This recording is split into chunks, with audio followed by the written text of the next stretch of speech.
Sure. I mean, since the original deals, which were transformational in terms of large lift outs, some of our larger clients like PIMCO were looking for us to help transform their business. They were looking to go global. They wanted to benefit from our global model to grow in Europe off the back of our technology infrastructure as well as out into to APAC. I think the fundamentals remain the same in that we're now seeing clients that want to go and grow their assets, distribute into APAC, and they're looking for the global custodians to support them through that process. But alongside that growth, obviously regulation is transforming the way that clients do business. They're looking for support through that. More than anything, they're looking for our advice in some cases, our insight into how can they distribute funds globally, how can they set up operations in other locations other than their home location. So we're being asked really to offer services that we've not offered before, and what we're also doing is moving further up the value chain. So where traditionally we were offering custody, followed by accounting and administration, we then moved into the middle office with some of our original deals. What we're now seeing is that we're being also asked to look at execution, to support the front office through analytics, through research, etc. So really supporting our clients through the whole investment life cycle, from investment management right through to transfer agency. So the market is evolving, and we're being asked by our existing clients but also new clients to support them in that evolution in a number of different areas.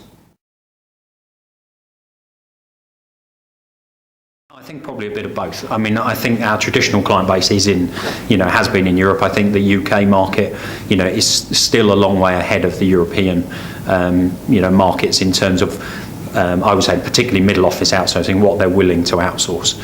So I think there's still some catch up to be made there. I think in terms of global growth, Asia, I think we're seeing significant growth in Asia, and I think most managers that are based in Europe or even in the US are looking at Asia and thinking there's this untapped potential out there, and we need to not only have fund managers located in those regions but also be able to distribute products.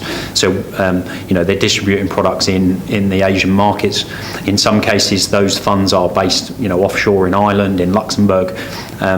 But you're seeing European managers with product ranges in Ireland and Luxembourg looking to distribute in Asia, but you're also now seeing domestic asset managers in Asia either launching funds in those offshore locations or looking at ways that they can launch those funds. So there isn't a one model fits all. It really depends where the client base is coming from. But I think if you look at the UK market, I think in terms of middle office outsourcing, we're now starting to see second generation deals. So the original middle office deals are now reaching the end of their initial contract term, and those managers that are perhaps not happy with their existing providers or have decided that they want to benchmark their services against other providers, and so we're now starting to see some of those second generation deals coming to market, and it will be interesting to see how the next few years evolve.